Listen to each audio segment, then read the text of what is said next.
Alright, so in this video, we're going to talk a little bit about, in a little more detail, about the parts of the scientific method, just to make sure that everybody is comfortable with identifying those parts.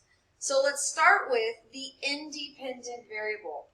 The independent variable is going to be what you change or manipulate in the experiment. It's what is changed or manipulated in the experiment. And that means that it's always going to be the thing in your experimental setup. Before the experiment ever starts, you select that independent variable. The dependent variable, this is going to be your data. This is going to be the information that you collect in response to the change that you made. It's sometimes called the responding variable. So for example, if you wanted to test the effectiveness of fertilizer on plants, your independent variable, the thing that you would be changing, would be the amount of fertilizer or maybe the brand of fertilizer. And then that's what you would set up. And then the data you would collect, your dependent variable might be how tall the plants were at the end of a week, the response to the change that you made. When you conduct an experiment, it's really important that you change just one independent variable, and then you record the information, your dependent variables, and that's going to give you basically a data table of some kind. Make sure you never have more than one independent variable. That's very important. You cannot have more than one independent variable at a time. For example, let's say that I wanted to test the effect of fertilizer on plants, but I also gave the plants different amounts of fertilizer and different amounts of water. I wouldn't know in the end if it was the fertilizer or the water that caused the results. So if I want to know how water affects plants, that needs to be a separate experiment. If I'm going to test the effect of fertilizer, I need to just change fertilizer and nothing else. And the other things that you keep the same, those are going to be your constants. Those are going to be, so if I'm testing the effect of fertilizer, what would I want constant? Well, I'd want the same kind of plant for all my groups. I would want the same amount of light. I would want to give all my plants the same amount of water. I would want to keep all of them in the same type of soil. So I would want to keep all those things the same. And that way, at the end of my experiment, I would know that if one plant grew taller or had greener leaves, it was specifically related to the fertilizer and not something else. You also need a control group. A control group is a group that does not receive the variable. Now, why do you need that? Well, if I add fertilizer to plants and they grow really tall, I might say, oh, great, look at that. The fertilizer gave me tall plants. How do I really know that the fertilizer had an effect at all? If I don't test any plants that don't receive fertilizer, I have nothing to compare to. So I would want to have a control group, my plant with no fertilizer, and then I would be able to compare. Did the plant with fertilizer actually grow taller than the plant without fertilizer? So here's a simple example. So Susie wants to test the effect of two different fertilizers on plants to see if one is better than the other. She gets 3 different plants from her yard, a daisy, a rose, and a lima bean. She finds 3 different pots in her garage. She puts the lima bean in her room, the rose in the kitchen, and the daisy in the bathroom. Let's see. Since the kitchen and the bathroom have a sink, she waters the plants using the sink each morning. The lima bean in her bedroom, she waters each night with bottled water she keeps next to the pot. On the rose, she puts fertilizer A. On the daisy, she puts fertilizer B. And on the lima bean, she puts no fertilizer. She measures the height of each plant after a week, or for a week. And after a week, the lima bean is the tallest, so she concludes that plants are better off without fertilizer. So Susie's experiment has a lot of problems. Susie probably needed a lot of guidance that was not given to her. So based on what she wanted to test, what she really wanted to know was the effect of 2 different fertilizers on the plant. So her independent variable in this experiment was supposed to be the fertilizer, or the type of fertilizer, I should say.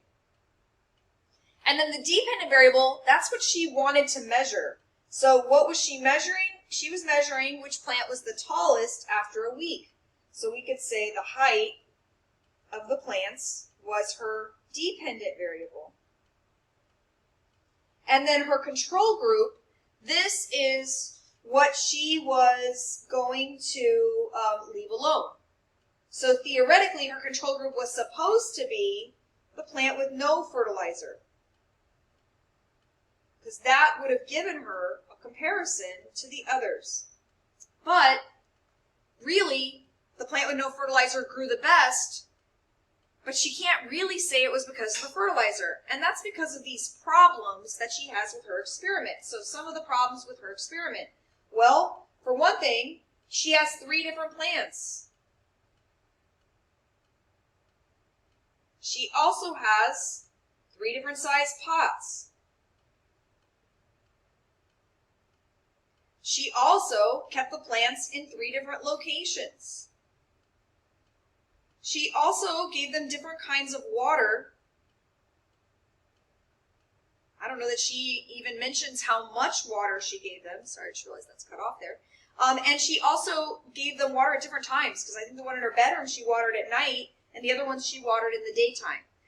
Now, this is not an exhaustive list. There's other problems, but these are some of the problems. So she really cannot make the conclusion that plants are better off without fertilizer, because she really doesn't know. There's so many differences between her plants, she can't say why the one in her bedroom grew the best. So if we were going to redesign her experiment, what would we want to do? Well, we would want 3 plants of the same type. And I'm not going to write this out fully, but just to give you an idea. We would all have them all in the same soil, same location, so that they got the same amount of light. We would give them the same amount of water and the same type of water. And then the only difference between the 3 plants is that we would give one of them fertilizer A, we would give one of them fertilizer B, and we would make sure we gave them the same amounts of that. So maybe one gets, a teaspoon of fertilizer A, the other one gets a teaspoon of fertilizer B, and then group C, our control group, would get no fertilizer. So fertilizer A, fertilizer B, and then the control group gets no fertilizer. Then, after a week, when she measured, she could have a better idea of whether fertilizer A or B caused the plant to grow taller. All right, so that's scientific method. This is already filled out. I apologize for that. But this is a little bit quickly about graphing. So just some rules about graphing that you may or may not already know. In fact, I'll just go ahead and erase this and put it back up there.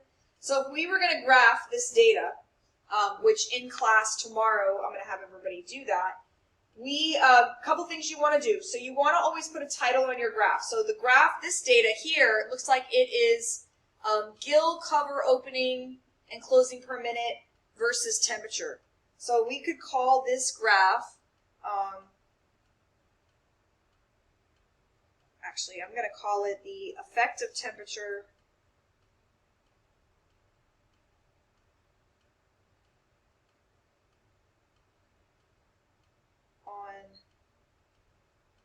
space here,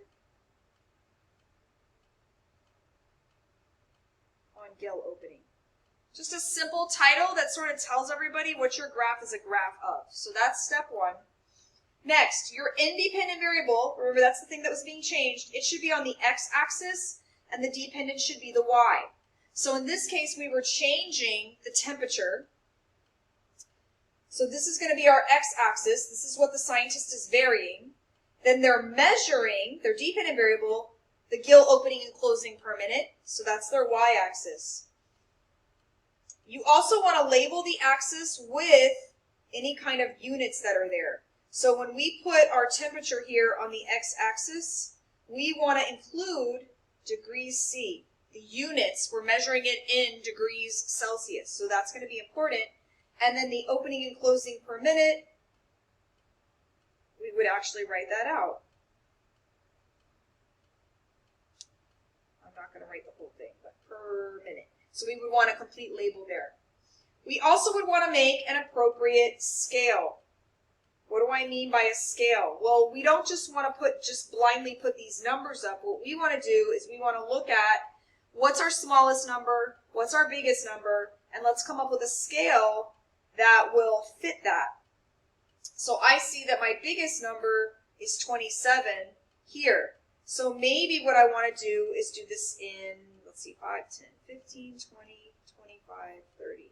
That looks like that works. So maybe I would do it in fives. 5, 10, 15, 20, 25, 30. I might be able to come up with a better scale that would fill it completely, but you want to try to fill it as much as possible. And notice how, and then on my y-axis, my biggest number here is 60. So I need a scale that's going to take me all the way up to 60. So maybe I do, let's see, 5, 10, 15, 20, 25, 30, 35, 40, 45, 50. Uh-oh, that's not going to fit. So then we go, nope, that scale's not going to work. So maybe we do 10,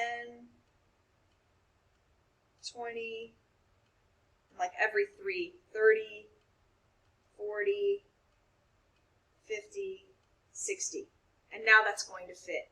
So we want to come up with a scale, and that way when we actually do our data points, and then we can start our data points, and I'm not going to graph this entire thing, but it's going to look something like this. My first data point is going to be at a temperature of 10, and the openings are going to be 15, which is going to be in between 10 and 20 on this axis, and then 15 and 25, which is here. And I'm basically going to get something that sort of goes up and then comes back down. Now, an important note here, another note, is that whatever your last data point is, so in this case, my last data point is actually at 27, I don't want to go past that in my graph.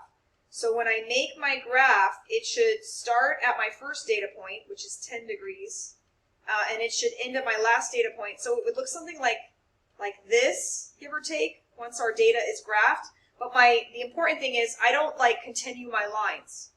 I didn't actually take a measurement at a temperature of 5.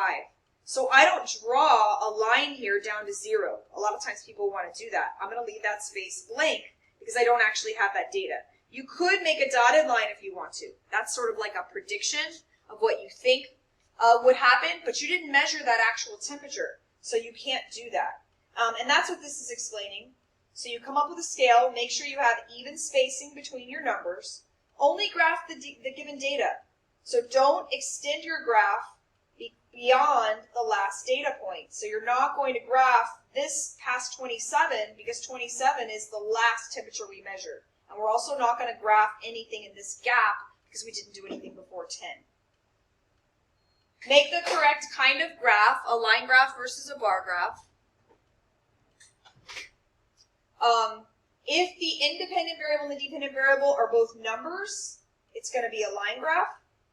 If one of them is not a number, it's going to be a bar graph. And these two examples are already done, but really quickly, if I'm doing how many students are wearing gray versus teal versus black, since the color of polo is not a number, this would be a bar graph. So I would have the color of the polo here, and then the number of students, and then I would have bars on here. My second one, I'm looking at the height in centimeters of plants, and they're getting different amounts of fertilizer. So those are both numbers, so I'm going to do the amount of fertilizer here, and then I would do the height here, and I would put the units, remember, at grams, centimeters, make sure it has a title, and then I would end up with some kind of a line graph on this one. All right, so that's some standard rules of graphing. Again, I didn't actually make this graph. You can do it on your own, but if you follow these rules, you should get the correct type of graph.